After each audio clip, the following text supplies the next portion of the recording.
नमस्कार दोस्तों, स्वागत है आप सभी का आपके अपने YouTube चैनल सीखते रहिए के साथ। और मैं हूं गीता, जो कि हम आज करेंगे बाल विकास के मॉडल पेपर 1 को, जिसका पहला क्वेश्चन है, खिलौने की आयु या जिसे टॉय एज कहा जाता है उसे क्या कहते हैं, जिसे किस अवस्था को कहते हैं।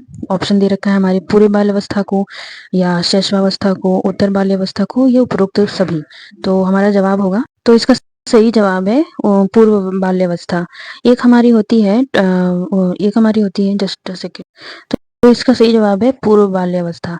तो ये हमारी क्या है, टॉय एज है, जिसे हम पूर्व बाल्यावस्था कहते हैं। एक हमारी होती है प्ले प्ले एज होती है, एक हमारी प्ले एज होती है जिसे हम खिलौने की खेलने की आयु कहते हैं।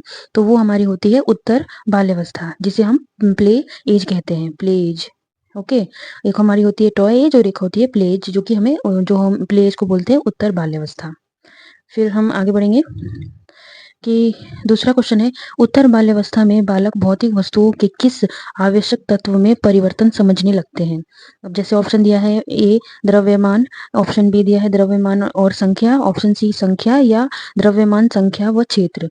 तो इसमें होगा, तो उत्तर बाल्यावस्था जिसको हम बोलेंगे कि 6 से 12 वर्ष की आयु को, जो बच्चा 6 से 12 वर्ष की आयु में होता है उसको हम उत्तर बाल्यावस्था कहते हैं, जिसमें बच्चा द्रव्यमान, जैसे किसी एक गिलास में यहाँ तक दूध भरा है, या फिर किसी एक छोटे बर्तन में यहाँ तक दूध भरा है, लेकिन दोनों की जो मात्रा है सेम है, लेकिन बच्चा इसमें विभेद जो है करना सीख जाता है कि इस उत्तर बाल्यावस्था में कि हाँ कहाँ तक इसका जो है कहाँ तक इसकी मात्रा सही है, मतलब इसमें भी और सेम सेम इसमें भी। तो ये समझ जाता है उत्तर बाल्यावस्था में द्रव्यमान, संख्या व क्षेत्र, इन सब में जो विभेद करना समझने लगता है। तो इसका आंसर होगा द्रव्यमान, संख्या व क्षेत्र। फिर उसके बाद हम आगे बढ़ेंगे कि सबसे अधिक गहन और जटिल समाजीकरण होता है, किसमें होता है, व्यक्ति के पूरे जीवन में, किशोरावस्था के दौरान, पूर्व बाल्यावस्था के दौरान, या प्रौढ़ावस्था के दौरान। तो इसमें सबसे अधिक गहन सोचने, समझने और जटिल समाजीकरण किसमें होता है, किस अवस्था में बच्चे का पूरा मतलब गहन मतलब समझने की एबिलिटी हो जाती है। तो हमारा आंसर होगा, तो इसका सही जवाब होगा किशोरावस्था के दौरान। बच्चे का जो सोचने की जो जटिल सिचुएशन होती है और जो एकदम दिमाग से वो सोचने लगता है, किशोरावस्था के दौरान। हमें यहाँ ध्यान रखने की जरूरत ये है कि सबसे तेज गति से जो विकास होता है बच्चे का शैशवावस्था में होता है, और जबकि सबसे धीमी गति से विकास होता है बाल्यावस्था में होता है। तो जो किशोरावस्था के दौरान होता है, बच्चा एक बार फिर से जो है उसकी विकास की गति धीरे धीरे बढ़ने लगती है। तो इसका सबसे सही आंसर होगा कि सबसे अधिक गहन और जटिल समाजीकरण होता है किशोरावस्था के दौरान। उसके बाद हम आगे बढ़ेंगे, तो इसका आंसर होगा 2। उसके बाद हम आगे बढ़ेंगे कि सामान्य बालक प्राय किस आयु में बोलना सीख जाते हैं, 11 माह, 16 माह, 20 माह, 24 माह। तो इसका जवाब बताइए। तो इसका सही जवाब होगा कि 16 मंथ, यानी 16 माह में जो बच्चा है वो बोलना सीख जाता है। लगभग 1.5 वर्ष की आयु तक बच्चा बोलना सीख जाता है। इसका आंसर होगा 2। तो फिर हम आगे बढ़ेंगे कि बच्चे सबसे पहले कौन सी भाषा सीखते हैं, राज्य भाषा, मातृभाषा, राष्ट्रीय भाषा, या सांकेतिक भाषा। तो इसका जवाब होगा हमारा ऑप्शन नंबर, तो बच्चा सबसे पहले अपनी मातृभाषा को सीखेगा, जो कि ये मातृभाषा बच्चा कहाँ से सीखेगा, अनुकरण के द्वारा। अनुकरण का क्या मतलब होता है कि जो हम बच्चा अपने आसपास अपने वातावरण में जो भी देखता है, सुनता है, उसी को जो है वो आत्मसात करता है, कॉपी करता है, और उसी से वो सीखता है। अनुकरण के द्वारा बच्चा मातृभाषा सीखेगा। उसकी जो भी जिस भी मातृभाषा होगी, हिंदी होगी, बंगाली, गुजराती, किसी भी जगह का होगा, तो बच्चा सबसे पहले अपने वातावरण से सीखता है स्कूल जाने से पहले की आयु में। तो इसका होगा बच्चे सबसे पहले मातृभाषा को सीखते हैं, ऑप्शन नंबर बी। उसके बाद हम आगे बढ़ेंगे कि बाल मनोविज्ञान के आधार पर कौन सा कथन सर्वोच्च है। तो उसके ऑप्शन दिए हैं कि सारे बच्चे एक जैसे होते हैं, या प्रत्येक बच्चे विशिष्ट होते हैं। तो जी हाँ, बिल्कुल, प्रत्येक बच्चा अपने आप में अलग होता है, कोई भी बच्चा एक जैसा नहीं होता। सारे बच्चे एक जैसे होते हैं, जी नहीं, एक जैसे नहीं होते। कुछ बच्चे विशिष्ट होते हैं, जी नहीं। कुछ बच्चे, जी नहीं, सारे बच्चे एक दूसरे से भिन्न होते हैं। तो इसका आंसर होगा 2 कि बाल मनोविज्ञान का एक आधार है कि सब बच्चे अलग अलग होते हैं, सबकी कैपेबिलिटी अलग होती है, लर्निंग कैपेबिलिटी अलग होती है, सब बच्चे एक दूसरे से अलग होते हैं और विशिष्ट होते हैं। उसके बाद हम आगे बढ़ेंगे, निम्नलिखित में से किस अवस्था में बच्चे अपने समवयस्क समूह या पीर ग्रुप के सक्रिय सदस्य हो जाते हैं, पूर्व बाल्यावस्था में, किशोरावस्था में, या प्रौढ़ावस्था में। तो हमें सब पता है कि तो इसका जवाब होगा कि पीयर ग्रुप हमारा जो होगा किशोरावस्था होगा, जिसे हम समवयस्क समूह कहते हैं, जिसमें बच्चा अपने समवयस्क समूह में एक्टिव होता है। तो इसी को हम पीयर ग्रुप बोलेंगे, किशोरावस्था के ग्रुप को। जबकि बाल्यावस्था को हम गैंग एज के नाम से जानते हैं, या इसे हम टोली टोली की अवस्था भी कह सकते हैं बाल अवस्था को। लेकिन यहाँ पे पीयर ग्रुप को हम किशोरावस्था कहेंगे। तो इसका आंसर नंबर होगा 3 सेवंथ का। उसके बाद हम आगे बढ़ेंगे कि एक अध्यापक की दृष्टि में कौन सा कथन सर्वोत्तम है। प्रत्येक बच्चा सीख सकता है, कुछ बच्चे सीख सकते हैं, अधिकतर बच्चे सीख सकते हैं, या बहुत कम बच्चे सीख सकते हैं।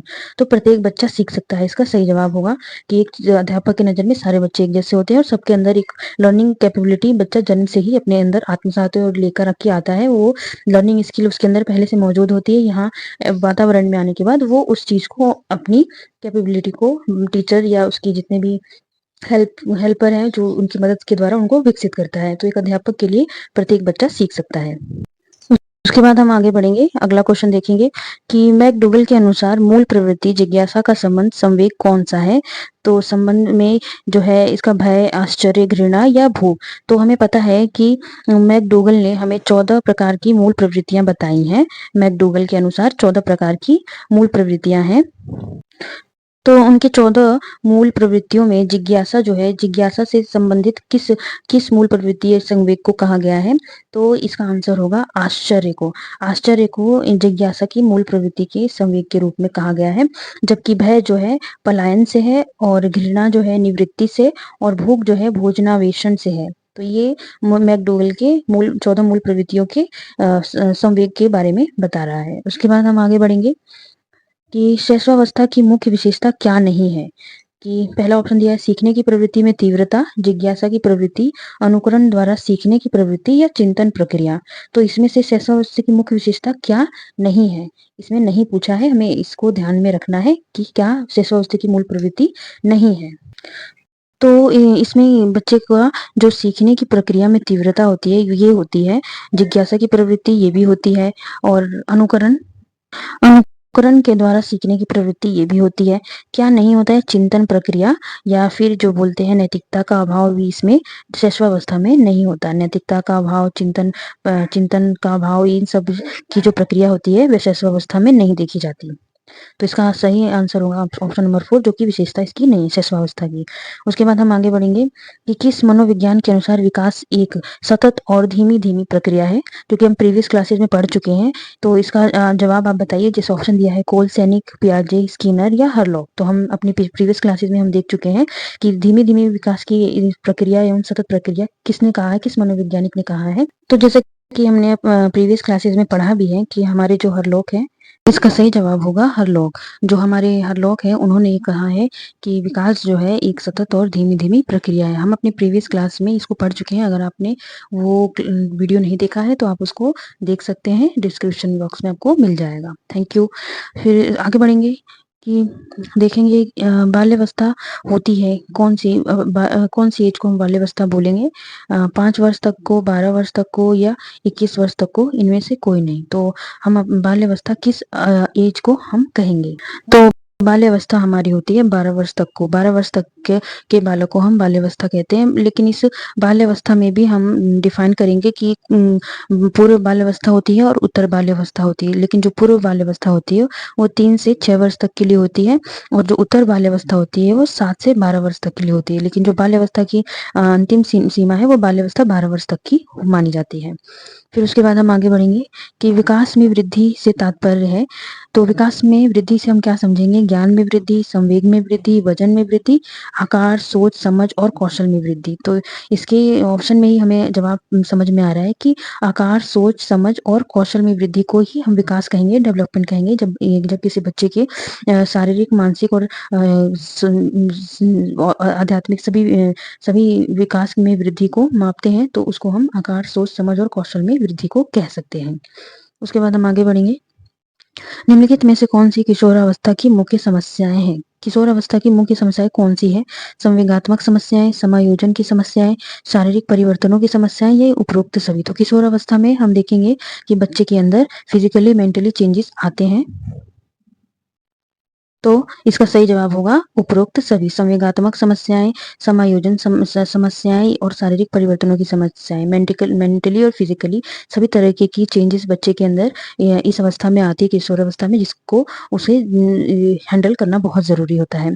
उसके बाद हम आगे बढ़ेंगे, इसका आंसर नंबर होगा 4। उसके बाद हम आगे बढ़ेंगे कि बाल विकास का सही क्रम क्या होना चाहिए। प्रोणावस्था, किशोरावस्था, बाल्यावस्था या पूर्व किशोरावस्था, मध्य किशोरावस्था, उत्तर किशोरावस्था या शैशवावस्था, बाल्यावस्था, किशोरावस्था या इनमें से कोई नहीं। तो हमें जवाब में ही पता चल जा रहा है, ऑप्शन में ही दिया है कि शैशवावस्था सबसे पहले होता है, जो कि बालक का सबसे पहले शैशवावस्था आता है, उसके बाद बाल्यावस्था आता है, फिर किशोरावस्था आता है। तो इसका आंसर नंबर बालक के विकास का सही क्रम ऑप्शन नंबर सी है 15 का। उसके बाद हम आगे बढ़ेंगे, विकास शुरू होता है कब। विकास शुरू कब होता है, उत्तर बाल्यावस्था से, प्रसव पूर्वावस्था से, शैशवावस्था से या पूर्व बाल्यावस्था से। तो विकास का जो सही क्रम है, कब से शुरू हो जाता है, इसका सही जवाब, तो इसका सही जवाब होगा प्रसव पूर्व अवस्था, या जिसे हम कह सकते हैं भ्रूण अवस्था से या जन्म से पूर्व ही बच्चे का विकास शुरू हो जाता है। तो इसका ऑप्शन नंबर 2 सही होगा, प्रसव पूर्व अवस्था, जो कि विकास का शुरुआती दौर माना गया है। उसके बाद हम आगे बढ़ेंगे, बाल्यावस्था में सामाजिक विकास के रूप में मुख्य है क्या है।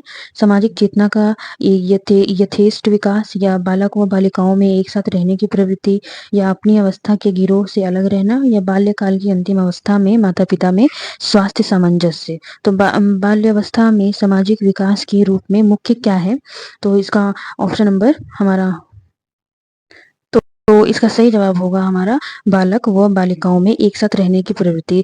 बच्चा जो है अपने समलैंगिक ग्रुप में, अपने अपने समान ग्रुप में, चाहे कोई भी हो, लड़का हो या लड़की हो, बालक हो या बालिका, एक साथ रहने की उनके अंदर ये भावना उत्पन्न या प्रवृत्ति पाई जाती है।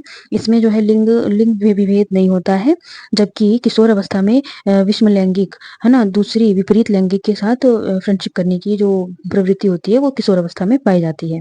तो इसका आंसर होगा डी, सॉरी 2, बालक व बालिकाओं में एक साथ रहने की प्रवृत्ति। उसके बाद हम आगे बढ़ेंगे, लॉरेंस कोहलबर्ग विकास के क्षेत्र में शोध के लिए जाने जाते हैं, संज्ञानात्मक, नैतिक, शारीरिक या गामक। तो कोहलबर्ग को हम विकास की कौन से शोध के लिए जाने जाते हैं, तो इसका सही जवाब होगा नैतिक विकास, हमारा ऑप्शन नंबर 3 है। वैसे इस ऑप्शन को चेंज किया गया है, तो इसको हम 3 मानेंगे, नैतिक विकास। लॉरेंस कोहलबर्ग विकास को नैतिक विकास के रूप में डिफाइन करते हैं। उसके बाद हम आगे बढ़ेंगे, हमारा बालक के शारीरिक व क्रियात्मक विकास की दिशा होती है सिर से पैर तथा शरीर के बाहर से मध्य की ओर, सिर से पैर तथा शरीर के मध्य से बाहर की ओर, पैर से सिर तथा सिर के बाहर से मध्य की ओर, या पैर से सिर तथा शरीर के मध्य से बाहर की ओर। तो हमारा सही जवाब होगा, तो इसका सही जवाब होगा सिर से पैर तथा शरीर के मध्य से बाहर की ओर, यानी परिधि से बाहर की ओर। तो इसका सही जवाब होगा ऑप्शन नंबर 2, सिर से पैर और शरीर से मध्य की ओर। फिर उसके बाद हम आगे बढ़ेंगे, व्यक्तिगत शिक्षार्थी एक दूसरे से डैश में भिन्न होते हैं, बुद्धि एवं विकास के सिद्धांत में, विकास की दर, विकास क्रम या विकास की सामान्य क्षमता में। तो इसका सही जवाब क्या होगा, तो इसका जवाब होगा कि विकास की दर में। तो किसी बच्चे में विकास की दर जो होती है वो तेज होती है, किसी में धीमी होती है। तो ये इसका आंसर होगा 2। तो ये आपको ध्यान रखना है। तो फ्रेंड्स, यहीं तक थी हमारी आज की क्लास। अगर क्लास अच्छी लगी हो तो लाइक करें, चैनल पे नए हैं तो सब्सक्राइब करें, और ऐसी ही वीडियो को देखने के लिए देखते रहें, और बेल आइकन को प्रेस करना ना भूलें। Thank you so much. जय हिंद।